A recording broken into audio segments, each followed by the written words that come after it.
Hey guys, what is up? Welcome into the Guilty as Charged podcast presented by the Blue Wire Podcast Network. My name is Steven. I'm your host. As you can see on YouTube, please send rain if you can. Joining me as always are Tyler and Alex. Alex is packing up, getting ready for med school. How you doing, man? I'm doing pretty good. So I'll be out of the country next week, and then there'll be a 3-hour time difference, but that's still the same. And then daylight savings time will happen. So that's fun. Being in a foreign country. So then there'll be a 4-hour difference between me, Tyler, and Steven. So that's great. Yeah, I'm gonna be up some late nights on Monday night football and Thursday night football, and Tell me. but yeah, it's all good, man. Tyler, how you doing today, man? I'm doing well. Alex, I can't wait to hack your VPN so we can watch Game Pass finally. But who cares about me? Steven, dude, tell me about this big news you have. Yeah, man. So I've been working, getting my master's in school counseling over the last few years. It was supposed to be an 18-month venture. COVID turned it into a 24-month venture, which kind of pushed me past some hiring availabilities from last year. And so, this past year I was working full time in the schools. Obviously, not complaining, but it wasn't exactly what I want to do. And the job search has really pushed me to my limits mentally, but it's finally over. I'll be starting working as a school counselor at a charter school starting in a couple of weeks from now. So very excited about that and really just ready to get my career started. And, honestly, she's not going to listen to this episode probably, but shout out to my wife, man. Like, it's been a long summer, and it has been some grueling mental strains for me, but my wife has always been there supporting me and helping me out. So shout out to her. That's the best, man. I love it. Best of luck to you guys. Thank you, guys. So that was some good news on yesterday afternoon, and the Chargers obviously had their 9th practice today. So we will be talking about some news and notes from today's practice. Have to start it off with some health and injury notes, unfortunately, as is always the case for the Chargers, but thankfully nothing too serious. Brandon Faison, who has been missing practice, is apparently dealing with a family matter, which we'll talk about the ramifications of that in a little bit. Mm-hmm. Mark Webb is dealing with a hamstring injury, so that one's a little more serious. He's not going to be practicing in the scrimmage tomorrow, which is kind of another reason why they signed I forget his name already. Sales? So yeah, KJ Sales, who apparently knows some guy that University of Utah just signed, so that's fun. And then Brian Bulaga is perfectly healthy for his age. The Chargers just seem to be being a little careful with him and giving him a little bit of the Kawhi Leonard load management treatment, but he is expected to play in the scrimmage for FanFest tomorrow. Jalen Guyton was back at practice. Tyron Johnson was not, but he seems to be making strides. He's not going to be in the scrimmage tomorrow, but it seemed like Brandon Staley was implying that he is going to be back at practice next week. So definitely going to keep an eye on that. Did I miss anyone, guys? They signed Chris Okoye and Christian Covington did not practice today. Mm-hmm. Okay, I didn't know about the Christian Covington one. So that means that guy got some immediate work, man. And it does look like Jared Goldwire did actually retire. I know we kind of mentioned that on the live stream, but that is official. He is retired. Apparently the Chargers can retain his rights, if he does decide to come back throughout this season. But yeah, man, it just seems like he's kind of done with football. So, it is what it is. Yeah, no, it's all good. I don't know when you want to get into this, but I would like to talk about that Faison. First, we thought he was injured, and why is he not out there? Because we never even saw him out on the field. And of course, now we find out it's a family matter. And look, I don't think anyone's stock has gone up this past week more than Asante Samuel Jr. But what do you do when you have a guy who leaves because of a family matter, family emergency, or maybe one of his family members has COVID or whatever it is? What do you do when he comes back? That to me is a tough one because we talked about injury, losing your job to injury 40 million times last season with Herbert and Tyrod Taylor, but this is very different. Do you give up a guy's job? Like if someone loses their job to a family emergency, is that cool? Like, is there a way to, I don't know. That's just really, really tough. What would you guys do in this situation? I mean, that's a bit of a loaded question. Right. You have to keep going with practice as is, right? So Asante Samuel Jr. will be in there until Brandon Faison is able to come back. But yeah, it is definitely a tough situation. I think you just kind of manage it to that point. To be honest, with the way that Asante Samuel is playing, I feel like we can kind of say it was, trajecting kind of that way anyway. Sure. Yeah. Not to, and he was a second round pick, right? Mhm. As much as we talked about Brandon Faison in the context of starting, and maybe you wait on Asante Samuel, right, in the sense of making the rookies earn it. Most of us thought when we made our roster predictions that hey, Asante Samuel is CB1, right? As much as the coaching staff and Ronaldo Hill and people talked about Brandon Faison. So I think you just kind of go day by day, see how it goes. If Brandon Faison does come back relatively early on, maybe by Monday or Tuesday, then kind of practice as usual. But, I think with what we've seen from Asante Samuel the last week, it'll be really hard for him to kind of get that job back at this point. Yeah, I think you kind of have to try and maintain the status quo from before when Brandon Faison was gone. I think you rotate Asante Samuel Jr. more often with the first team defense. Mhm. But Asante kind of mentioned today, like he's expecting to have to earn a starting spot. Like he's not expecting to have it handed to him. So I think you let Brandon Faison continue to have a chance at starting, and you let the competition sort itself out. I loved from the other day that Daniel Popper kind of mentioned, he's really trying to earn the respect of his teammates. And one of the ways that you do that as a young guy is you take extra reps, and you take extra reps specifically against guys like Keenan Allen. And, in the Daniel Popper's story, he mentioned that Asante Samuel Jr. had two reps against against Keenan Allen, excuse me, that were meant for Chris Harris, I believe.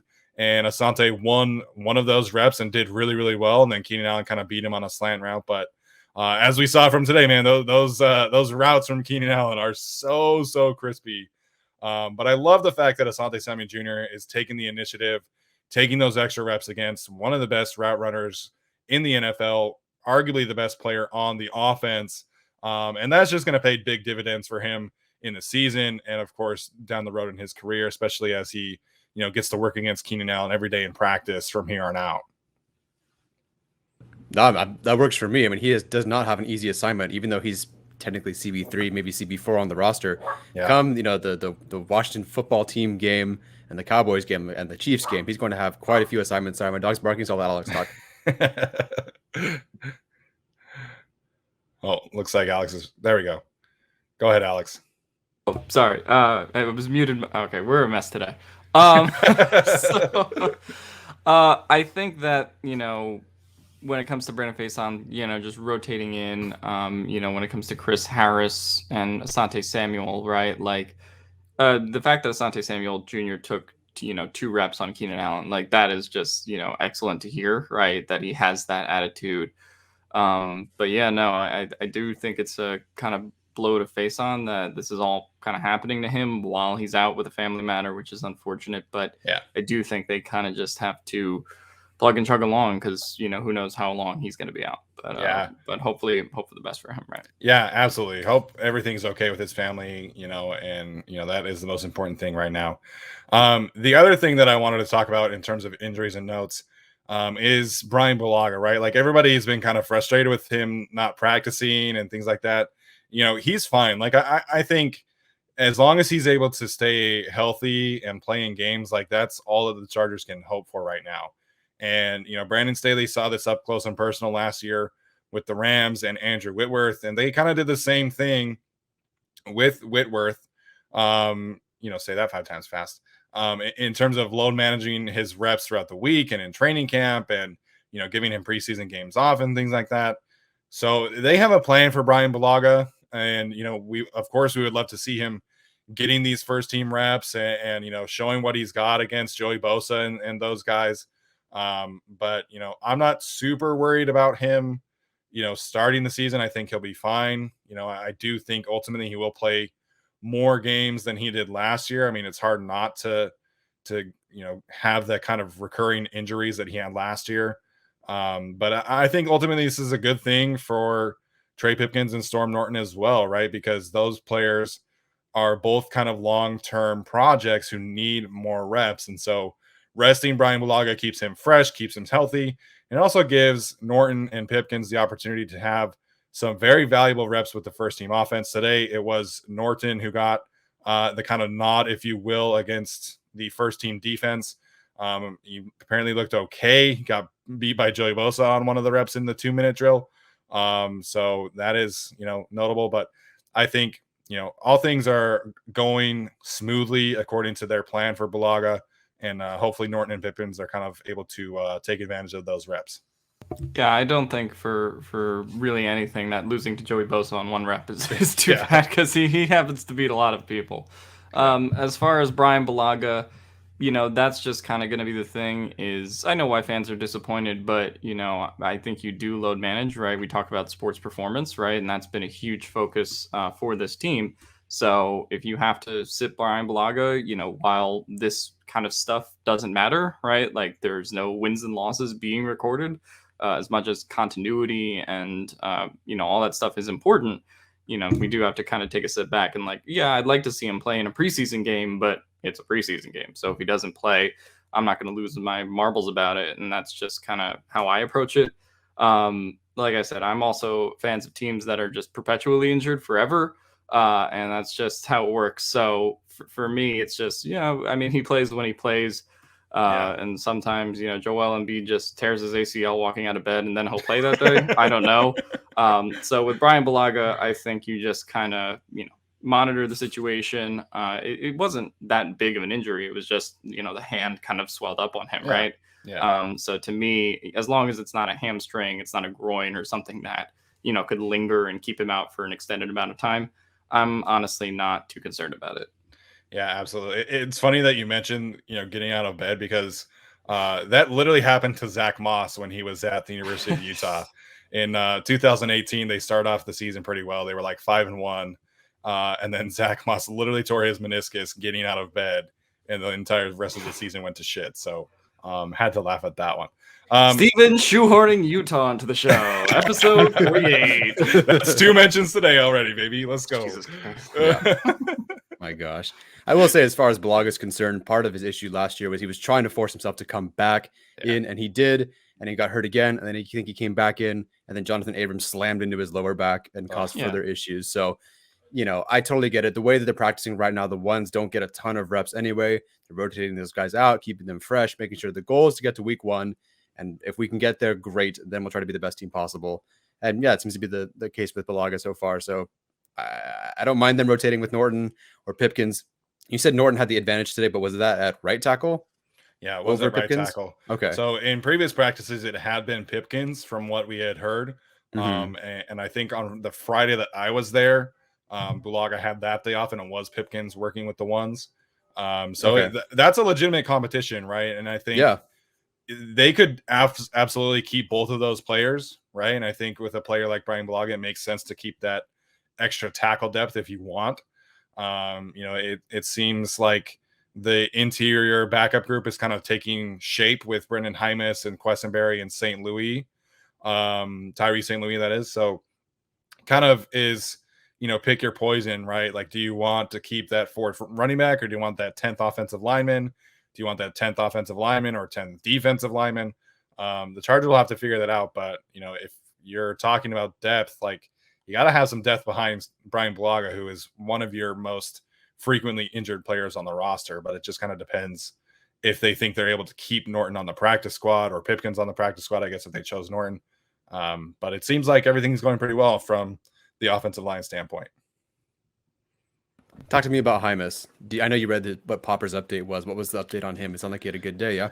Yeah, so it sounded like he had a good day. Obviously, I wasn't there, but you mentioned yesterday that he has kind of surpassed Ryan Hunter for the left guard spot with the second team lineup.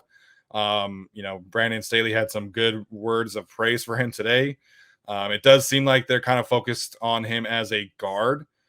They think it kind of seemed like he implied that he could play tackle in a pinch. But I think they would go to other options before him. Obviously, Pipkins, Norton, and perhaps even Matt Filer, bumping out to the right tackle. But it's good news. Like, this rookie class is really starting to make an impact all around. Really, the only ones that we have kind of, yet to hear positive buzz about are, again, Nick Niemann and Larry Rountree, even though Larry Rountree's kind of getting some work in special teams. Nick Niemann got cooked by KJ Hill today, though. That was something fun to watch. Yeah, I couldn't tell if that was Nick Niemann or, just one of the other white guys. But yeah, as soon as KJ Hill burned him, I was like, okay. So, I mean, the fact that that's Niemann isn't great, but, he's going to do that to people once in a while. So I'm not too concerned. As far as like Rountree, I've had it, Alex. I think we kind of projected that he would mostly be a special teams player this year anyway, right? Unless, you have a Jackson go down or a Kelly go down.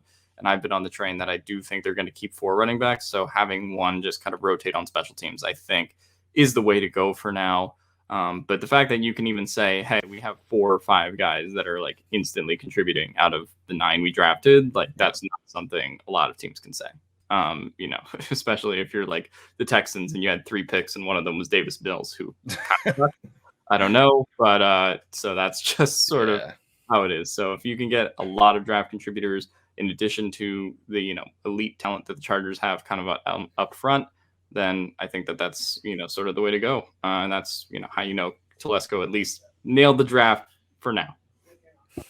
For now, we'll have to wait and see, obviously. But I really can't remember the last time a rookie class was getting this kind of buzz out of training camp. Like, I think maybe last year in a more normal world, we probably would have gotten more buzz about the rookie class, obviously because of Justin Herbert, most importantly. But overall, from picks 1 through 9, like this rookie class has been making some great plays and making some big strides, which is fantastic. The last thing in terms of injuries and things like that, with the receiver depth, kind of in question right now with Tyron Johnson hurt. Jalen Guyton was also hurt, but today he was back. Apparently had a good day. Someone else has had to step up, and today apparently that was Jason Moore. He got some reps with the first team offense, specifically in the 2-minute drill, had a catch. He's looked pretty good in camp. Like I think, if the Chargers weren't, if we weren't talking about Tyron Johnson and Jalen Guyton kind of being established starters and Josh Palmer, I would be getting pretty excited about Jason Moore. He looks very fluid as a route runner. He's got some good size. Just kind of sucks because I don't see a world where he makes the roster. But it was good to see him make some plays today in practice, or at least, hear about him making those plays in practice. For sure. And I think, you talk about like the 2 or 3 years that he's survived cuts on this team. There were plenty of opportunities to, get rid of Jason Moore, and they didn't, right? So his athleticism does kind of stick out in that regard, and I think he'll make some plays. Now, whether he can beat out Austin Prohl and Joe Reed and all those guys, I think will be another question. But, it's nice to see him making plays, and, better than last year, he will have 3 preseason games to show what he's got, right? Hopefully he makes the first 2 cuts, which I would, I guess, expect with a player of his caliber who's been around for as long as he has been on the team. So, yeah, that'll be interesting to watch. Yeah, this will be pretty close. This reminds me of, I believe it's Artavis Scott, who pretty much always had a good preseason, but just never was a guy who really made an impact on the roster. So, Moore as another option right now is great. I'm glad he's showing what he has, and if he sticks around, awesome. But, even if he's performing better in camp, and he probably has more receptions at this point, has technically had a bigger impact than Guyton, but he just can't. Like, if he was just a little bit faster, he would have it over Guyton. But there's just nobody else that has that one thing that Guyton has that nobody else has. So it's unfortunate, but I don't see them carrying 7 wide receivers on this roster. And then unless you want to cut a running back, and in some ways I could see maybe very early on, like the initial 53-man roster, maybe they keep an extra wide receiver if Johnson is hurt, if something's up with Guyton, who knows, but I just don't see him making the team. But good for him so far. He's always been consistent and a camp winner. Yeah, and he's probably going to be the leading receiver in preseason because he's got such a good rapport with Chase Daniel and Easton Stick, and he's probably going to be that guy, just like Artavis Scott was, previously. So, all right, we're going to transition now to an interview that I had with Joshua Briscoe, who covers the Kansas City Chiefs for Sports Illustrated. Really provided some great insight to the Chiefs. We talked about the offensive line coming together, their defensive question marks, and really how Chiefs fans are kind of viewing the Chargers, and the rest of the AFC West. So again, as usual, the audio version of that is going to be happening right now. The video version is going to be in a separate link. So that being said, here is Josh Briscoe. All right, so thanks again to Josh for joining me. I think, we'll talk a little bit more about our opinions of the Chiefs once we get closer to the season, but definitely noteworthy, kind of the Chiefs and Chargers kind of going through the same thing in terms of offensive line rebuilds, how they're going to protect their quarterbacks. Absolutely something to keep an eye on. So let's get to some other takeaways from training camp today, and then we're also going to kind of talk about our roster predictions and what kind of has changed over the first 9 days of practice. And then we're going to talk about some things that we're looking forward to from FanFest. So Tyler, we'll start with you. What's kind of your big change, if you will, from your initial 53-man roster prediction to now? Obviously, I think Austin Proehl is someone that we can all talk about. If that's who you want to start with, go ahead. But if not, you can mention someone else too. It's kind of related, but I'll just say that I don't have any undrafted free agent rookies making the roster. I don't recall if I had picked one or two or neither of DeLuca or Ogbongbemiga. But at this point, it seems like DeLuca. Now, if Mark Webb is still hurt, maybe he has a shot. I don't know what Mark Webb's status is going to be, but it just seems like they're going to add some guys at different spots that I didn't expect. So DeLuca's kind of on the outside looking in right now. And then Ogbongbemiga, everyone thought, yep, he is the undrafted free agent who's going to make the roster. And it looks like Cole Christiansen, right? Christiansen, yeah. Yeah, it looks like he's going to be the guy that makes the roster as the linebacker, that special teams player, which, hey, have at it. I didn't personally watch him so far in camp, but it sounds like, if he's got that first team job, he's got it. So, yeah, no undrafted free agent rookies making the roster. That also means I don't have Kessman making the roster. It's pretty close right now, so there's no reason for me to change anything except for the stink eyes. Man, sex eyes turn stink eyes over there. He ain't liking this one. But I will say that I also have them cutting Larry Rountree as things currently stand, but we can talk about that there. So I kind of, yes, Owen Wilson, I kind of gave you, I took Kessman, but I gave you cutting Rountree. So Tyler, give us the away. A soul for a soul. We got Thanos over here now. As far as Kessman, maybe Vizcaino is in the lead. It's just so hard to say without them having taken real kicks yet, in a game, and that's just ultimately probably going to be the decider. Although we figure Badgley is out because he doesn't do kickoffs, but who knows if our logic on that is even correct. The Chargers coaching staffs has always, thrown us for a loop sometimes. So I would probably say it's going to be Vizcaino, but I really don't have a strong preference on that yet, based on the fact that I haven't watched any preseason games, and that's probably what it's going to come down to. And kicker competitions are just bunch of malarkey. I mean, we have Caleb Sturgis and everybody, of who's won kicking battles in the past, and then they're cut 4 weeks into the season. So who knows if it's even going to work out from that standpoint. Yeah. As far as the Rountree thing, I'm not quite there yet. I think if we see more weeks of him, the thing that was more interesting to me that people brought up is they did take 9 players, right? And so if you figure you cut one of them, then you still basically have kind of a net of, +1 picks than what you would usually have. So I think that's interesting to analyze from that standpoint, if that could result in Nick Niemann or Rountree kind of being cut. I wouldn't be shocked with either, though I wouldn't also predict it right now. But Austin Proehl is kind of the, biggest change for me. It's kind of like night and day. I had Joe Reed making the roster, and then I didn't. The fact that they have loved him this much on special teams, I think says a lot. And the fact that he's been able to balance that out with being a pretty consistent offensive contributor as well.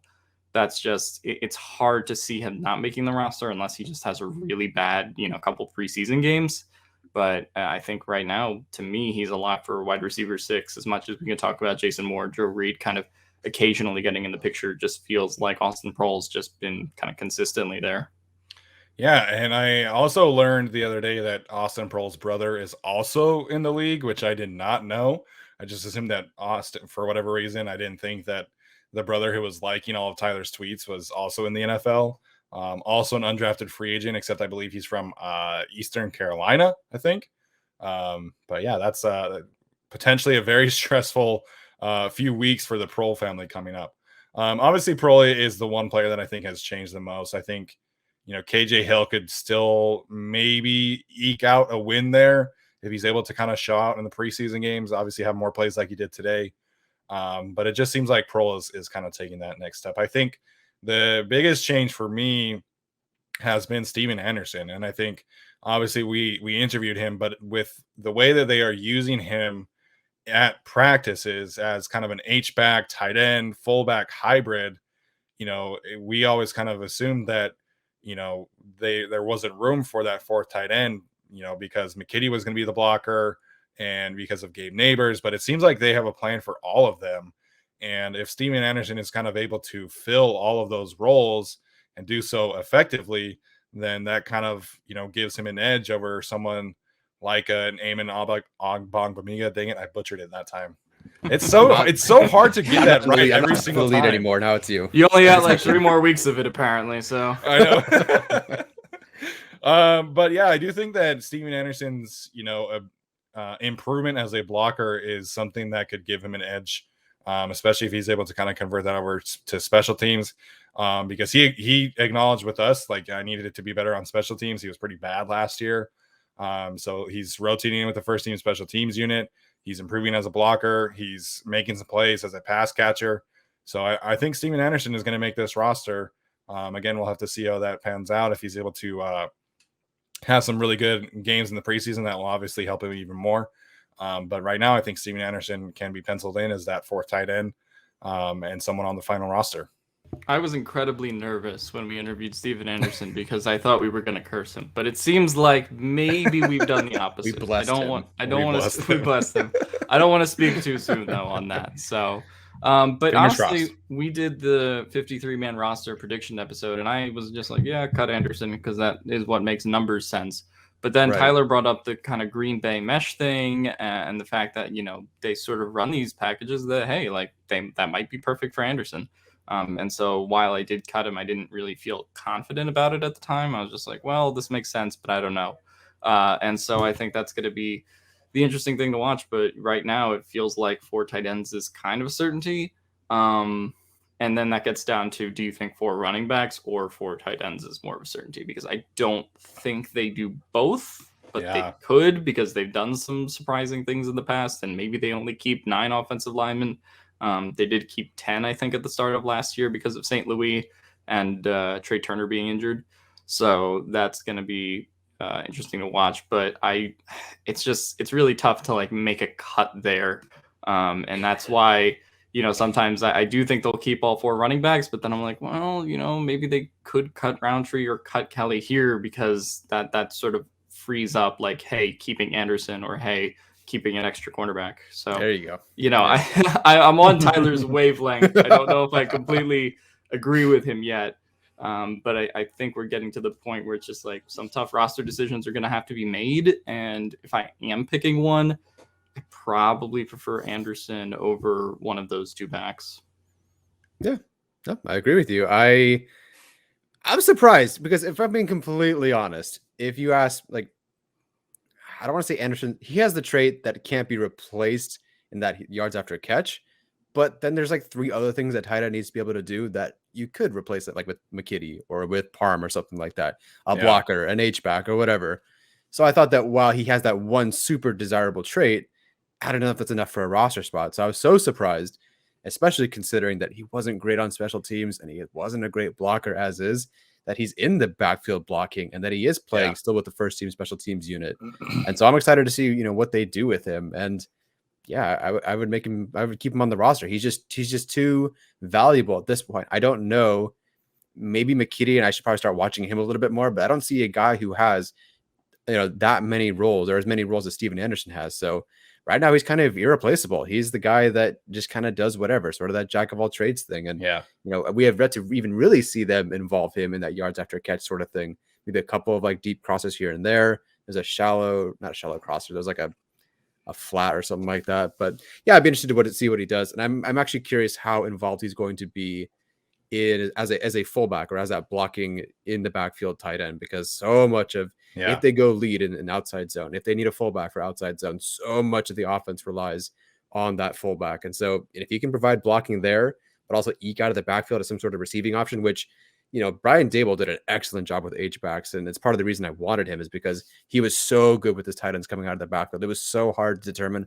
what they were going to do. And so if they can do the same thing with Anderson, I think it just adds another layer to this offense and a bit of unpredictability. If Neighbors is in, Neighbors comes in, then he goes out wide, or Anderson comes in, he goes out for a route, or he's blocking an outside zone. It's very hard to predict, and I like that. So I like that wrinkle. And yeah, he should stay on the roster. Yeah, that's been the thing, right? Like I think, looking at Steven Anderson, you definitely from last year, that is, you definitely see some positive signs, a way forward for him to make the roster. And initially, my thinking was like, okay, between McKitty and Neighbors, they'll have the blocking kind of covered. Like you can use McKitty as an H-back, you can use Neighbors as an H-back, fullback, inline tight end. But McKitty's mostly been doing work as an inline tight end. He's kind of been filling that Virgil Green, Mercedes Lewis role as an inline tight end. That's great. He's going to carve out a role for him. He's going to play 30, 40 snaps a game. Like he's going to have some value. Unfortunately, don't think he's going to get many targets or receptions this year. But he's going to be that dirty work kind of tight end and maybe down the road kind of develop into more than that. But it's just not just the usage of Steven Anderson. It's the way that he's improved, because I think, they're trying to figure out how they can use him as a blocker, how they can use him as a receiver. But he's also improved quite a bit. And that's really the thing is like, you're talking about, like Tyler mentioned, is someone that can come in and really carve out a role and add some extra versatility to the offense. Maybe you keep that person instead of the 10th offensive lineman or instead of the 4th running back, because ideally the 4th running back is probably not going to be on the field on offense all that much, but a 4th tight end who can be a fullback, H-back, inline tight end, motion him out to the slot as a receiver. Like that gives you some more options. And so I think, we'll have to monitor that as it goes forward in the preseason. But I've been pretty impressed with how they have used Anderson and how he has improved. So, I was just going to, no, continue on Anderson because I was going to switch to something else. So go ahead. Just a quick thing. Last year when all 4 tight ends were healthy, which I don't know how often that was, did they carry 4 on the active roster? No. So when Hunter Henry, Virgil Green, and Parham were all healthy, those 3 were on the roster.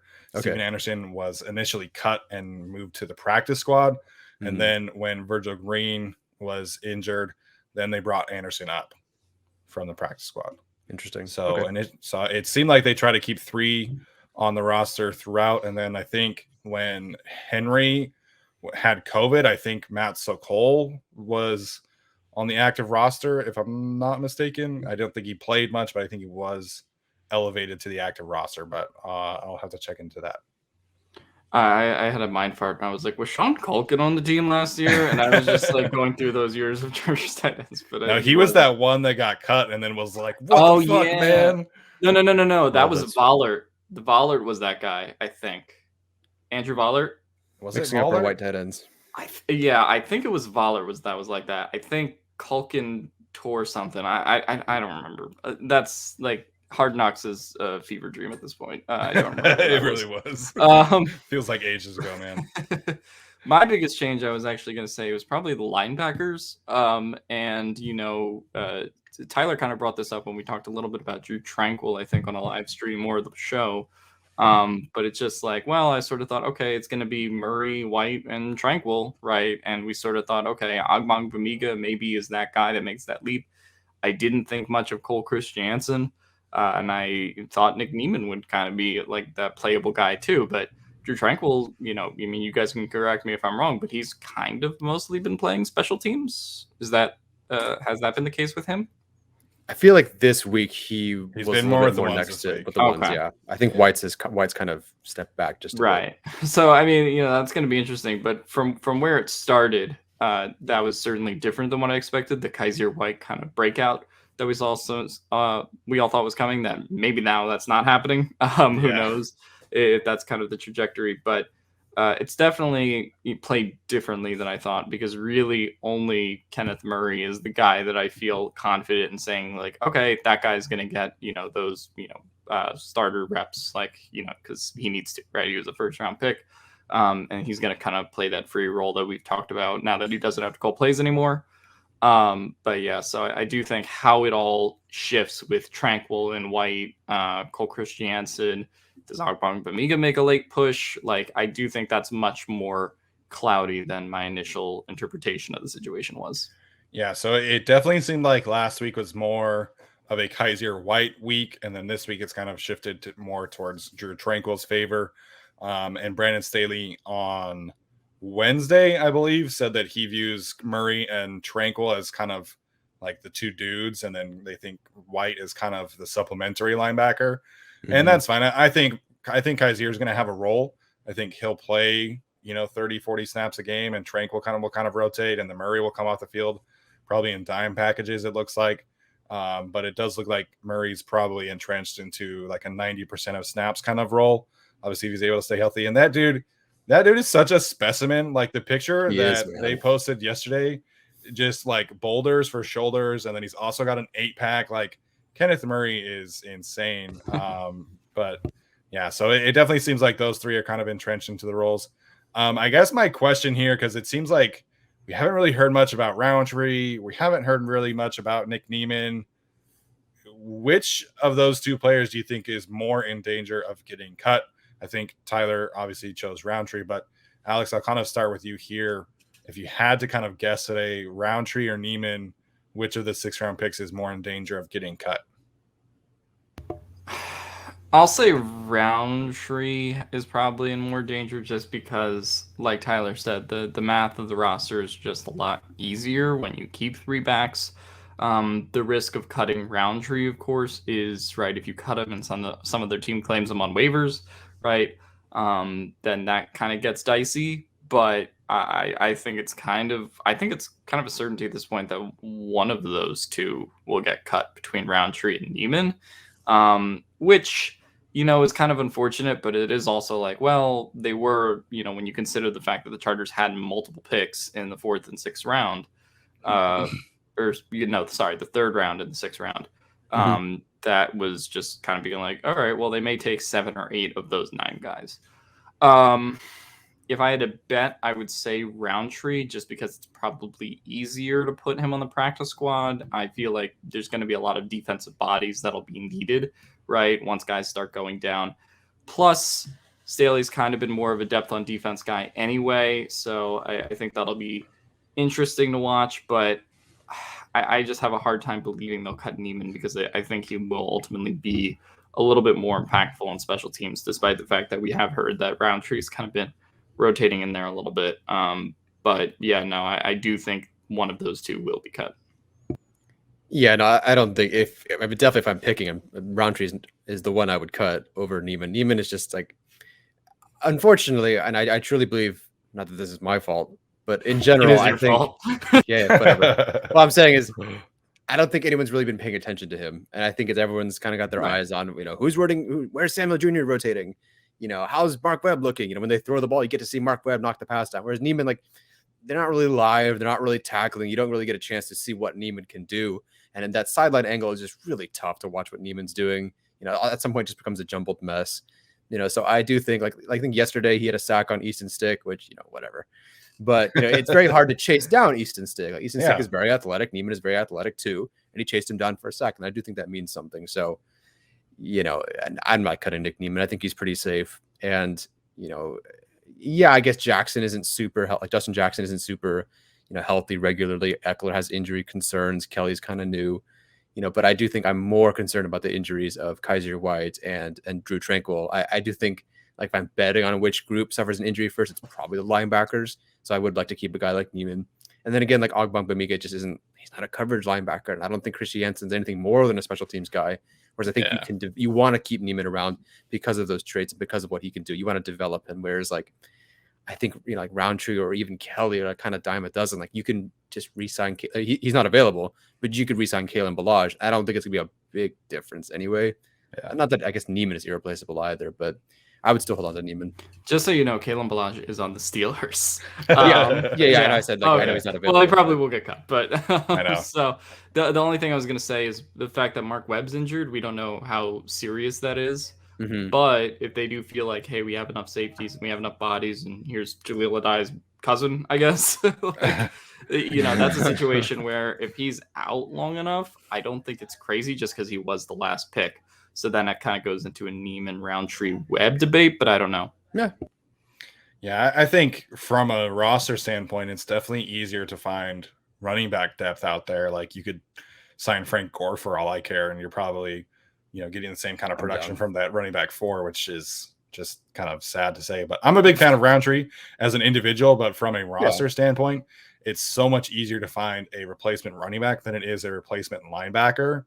And so I think from a linebacker depth standpoint, I would be pretty skeptical of Christiansen or Agbogbamiga being that linebacker four and potentially having to like see some actual game action. Whereas say you cut Larry Rountree and like Joshua Kelly, gets COVID or something like that, misses a couple of games, then you can just go sign someone off the street, which they have done in the past with Troyman Pope several times, even Kalen Balaj, like we mentioned, and they're able to still kind of have some success. So running back is just such a more replaceable position than linebacker is at this point. Let's give a round of applause to Tyler for saying something nice about Easton Sick. He said he was hard to sack. So good job today, Tyler. Yeah, let's go. Watch me do something about neighbors next. You ready? Jesus. Nah, not today.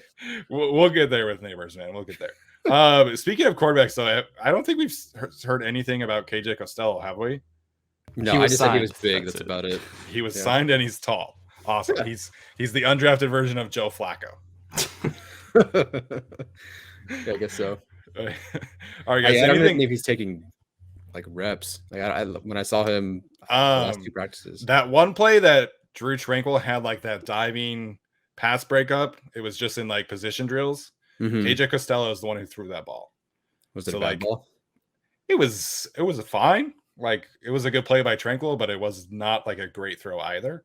That was fine. All right, guys. Anything else in terms of like roster construction, things that have changed? No, I think we've kind of talked about it ad nauseum at this point, but it's just going to be, interesting to see how this all changes after one preseason game and we throw everything out the window and start over again, because that's probably how it's going to go. Yeah. So we'll do a full 53-man prediction once we get closer after that last preseason game, but definitely wanted to kind of talk about some things today. So let's talk about FanFest tomorrow. First of all, again, do not pay for these tickets, okay? These tickets are free. They are still available online. Tyler went through the whole thing today and found out that you could still, get some for free. So please do not pay for these tickets if you're going or wanting to go still. Secondly, it seemed like on Wednesday that Brandon Staley had like a full script and plan for FanFest, and then today he said that it is going to be unscripted. So Alex, you kind of watched the press conference. Like, what does it seem like the plan is going to be for, in terms of like how this is all going to go down tomorrow? Yeah, I don't know.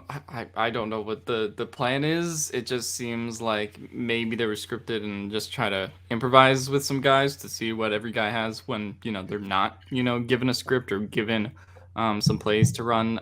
So the fact that he said specifically that it will be unscripted, I think was interesting. But yeah, past that, there's not much I know. I don't know if like Brandon Staley is filming like some, Jackass style comedy, somewhere in the background where it's supposed to be unscripted, but who knows? Got it. It took me a second to figure out what you're doing there. I'm like, are they gonna like beat each other up and like tase each other during practice? Or gotcha, well, I understand. Yeah, well, yeah, unscripted sounds great. I want to see the first kind of sort of real hint at, Lombardi versus Staley. Not that that's really what it is, but it kind of is. Like I want to see if Lombardi, if they've only been running kind of scripted or if it's just been kind of lax in camp and the run game just hasn't been able to go. Can Lombardi go, okay, now that it's unscripted, now that I can kind of do whatever I want, let's see if I can open up this run game a little bit more and see, I'd love to see if the running backs, I guess they're going, I think Staley said thump tempo, if I'm not mistaken, where they're basically. Yeah, he did. I couldn't tell whether he said thump tempo or up tempo, but I did think he said thump tempo, which I don't know. It's a what great the band fuck name that or whatever. But okay. Yeah. So I do want to see if this offense can open up just a bit, and even though you can't bring the guy to the ground, can the running backs kind of make a little bit of a push and get that extra yard or two that they need to show that this offense is not in trouble? Because I'm worried about the run game so far. Yeah, I think, some errors here and there in the passing game are kind of natural at this point, but it is kind of a little concerning that the run game hasn't been able to kind of get going yet. for what it's worth, Danny Popper said today that the 2-minute drill from the first team offense today was very crisp and seemed kind of mid-season form. It was ultimately broken up by Joey Bosa, of course, storming, running over Storm Norton and getting a sack. Apparently he actually hit Justin Herbert a little bit, which kind of made Brandon Staley a little mad, but it was good to hear that the offense looked a little crisper today in practice. I'm hoping that it can kind of build up towards tomorrow's practice. And it's not really Lombardi versus Staley, but it kind of is. Like, this defense is really putting this offense through the ringer in practice, which is good, but it's also kind of like you would love to see this offense get in more of a rhythm at some point, and maybe that kind of comes in preseason form. But like we talked about yesterday in our live show, like, we don't really know how much the starters are going to play. So I'm really hoping that the offense is really able to get into a rhythm tomorrow, like really be able to move the ball, run the ball some more, execute some red zone touchdowns. Like, that's kind of number one on my list for what I want to see tomorrow. Yeah, definitely. I didn't really think about this too much until maybe yesterday watching the practice. I do want to see how often Joey Bosa switch sides. I don't know how more or less effective he was on either side of the football last season, but he's pretty much just kind of been up on Brian Bulaga, and I do want to see him go after Slater just a little bit more during the scrimmage, if possible. I don't know. And I also am curious how much they show us, like how the series goes or how many plays they get. I'm curious if that kind of gives us a little bit of foreshadowing to how the preseason is going to go. Well, according to Albert Breer, Bosa's going against Slater like all the time. So I don't buy that. You're a liar, but thanks for your sources. Go to camp. Yeah, I mean, as far as like, Joey Bosa going against Slater all the time, I'm about as knowledgeable as Albert Breer in that respect. So I only have what you guys say, to tell me there. But yeah, it does seem like Joey Bosa's kind of been more with Bulaga, but and whoever else is there today, like Trey Pipkins and Storm Norton, just making casual appearances, because hopefully that doesn't happen in the regular season. But yeah, so I'm curious to see what unscripted means, I guess, because we started to talk about that, but like, does that mean they just kind of have all the plays kind of not scripted out, but they have all the plays on a sheet and they just haven't told the players and are like, hey, run this play, right? Or something along those lines. I don't know exactly what that means, or if it's just going to be total improv. Like, I really don't know. So I'll be curious to see that. Is it being broadcasted anywhere? I don't think it is, right? I think maybe NFL Network. Maybe the scrimmage last year was supposed to be scripted, or not scripted, televised. Well, yeah, they protested the practice. Right, that thing. Yeah. So yeah, maybe it's on NFL Network. I don't know. Let me search this. So one of you guys keep talking. What was I gonna say? Oh, is it kind of unfair? I mean, not unfair. It is what it is. But Staley basically knows the offensive playbook, right? Like, nothing should be a surprise to him. He should pretty much recognize every single play the Chargers are going to run, right? Man. Well, there was that one clip that the Chargers tweeted out when they were like, "That's so Raven" with Brandon Staley, where he like said to Mark Webb, like, "Hey, nice pick here," before the play actually happened. So like, what? Yeah. Did you miss that? No, I completely missed that. Yeah, it wasn't in the mic'd up that they sent out. It was like a different clip, but they tweeted it out and they were like, "That's so Reven," but with Coach Staley. And he's like on the microphone talking to Mark Webb, and he's like, "Hey, nice pick here, come on." And then Mark Webb gets a pick, and he's like, "See," like, he didn't say this, but he like nods as like a "See, I told you" kind of Holy thing. cow. So woo. I don't like this offense. Like, again, the offense is really going through the ringer against this defense in every way possible, which is good. But we'll have to see if they're able to kind of put it together. Yeah, I guess I would also just say, like, given all that we know about Staley and the fact that he knows this offense, like, I wouldn't get too, worried about like a bad showing there again, even though we've like kind of seen a couple in practice. Because really, if Staley does know every play, does that just come down to execution, right? Like, in that respect for the offense, and just like, hey, a wide receiver beats, a quarter down here or whatever for Lombardi. Like, that feels like kind of what the matchup is. Like, I don't think Lombardi will actually beat Staley and like getting him to, not recognize a play or fooling him. So, it's just, I don't know if I'll be able to watch it, but that would be the thing that I'd be kind of intrigued to see. Yeah, so I'm not seeing if FanFest is going to be broadcast. I It think would be it's going to very be Chargers. It would be very Chargers not to broadcast the actual game, but then broadcast like the Offspring concert or something. yeah, so that's also kind of weird. I've never heard of the Offspring band until like this year when they're doing FanFest. But if anyone knows if they're able to, kind of televise this, please let us know. But as of right now, what I just searched, I can't find anything. It looks like they are going to have it available on the radio broadcast, but as far as watching it on TV, I have not seen. Maybe it'll be on the app for the Chargers app. I don't know, but yeah. Okay, what else are we looking forward to tomorrow? I think one of the things that really kind of needs to be sorted out, in my opinion, is kind of the defensive line rotation, specifically the edge rusher position. We haven't heard a whole lot in terms of Nwosu versus Fackrell in the last couple days, so I think this is a really big opportunity for one of them to kind of, gain a leg up on the other. So I think I'm looking kind of forward to seeing who kind of steps up between Nwosu and Fackrell tomorrow. I'd love to see Jerry Tillery. That's in the same kind of vein of I want to see Yeah. the rotation. I want to see Jerry Tillery continue to make plays. I know he had that sack against Slater, which I think everyone hypes up Slater when he blocks somebody, but that was kind of quiet when he gave up the sack. But yeah, I would love to see Tillery take that step forward because it's been pretty quiet. But again, no one's really interested in the defensive tackles in camp. No one's really watching them. So I can't wait to see. Hell, I can't wait to see an end zone angle of a game or practice or a rep or something from the sideline. It's like something happened, you know, and then I tweet about it. So I can't wait to see an end zone angle of this. Yeah, I mean, I agree with that, and it's just so hard to kind of watch the line of scrimmage. Although, like, we'll be watching it at some point, or at least you guys will be tomorrow. So I don't know. It's gonna be tough just because like I do think the defense does have such a leg up on the offense, but there will be guys that kind of separate themselves. Mosu Fackrell is a battle. We've talked about the wide receivers a lot. We talked about the running backs. I guess cornerbacks will be interesting. I don't think Brandon Faison's going to be there tomorrow. Probably not.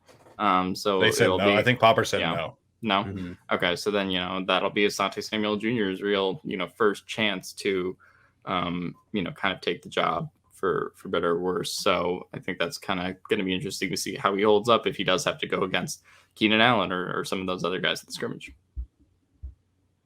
Yeah. And then I think I would love to see all three kickers get some reps on the same day for once.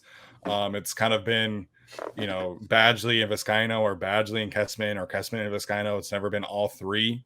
So if they're able to, obviously, I don't know what the script is and kind of how it's going to be executed.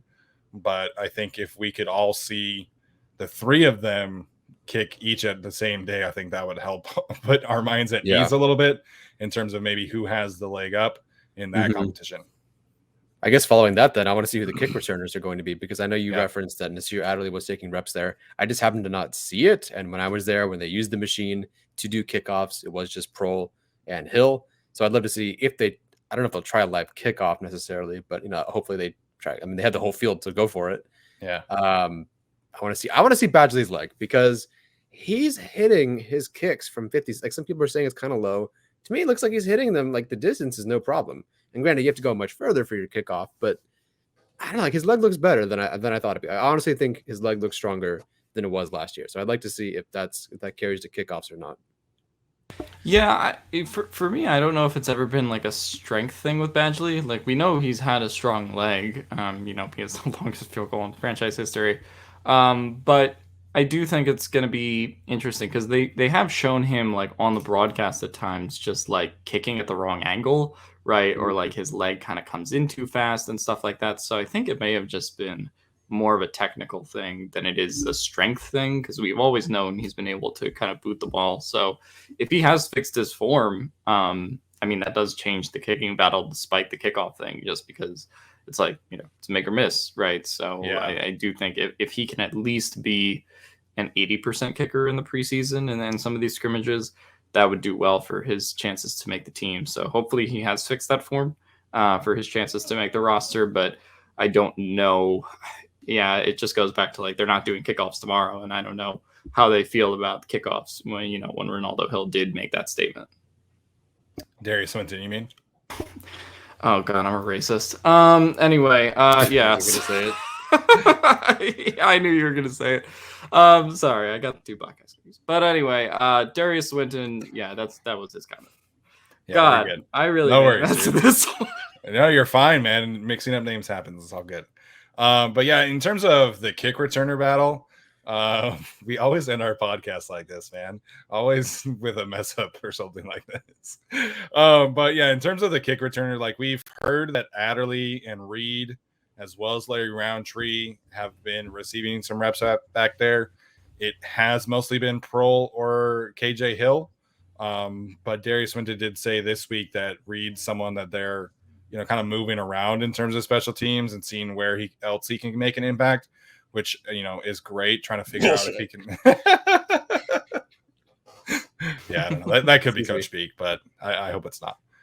But yeah, if it is Reed who is making an impact in terms of the kick return battle, that is kind of his way onto the roster.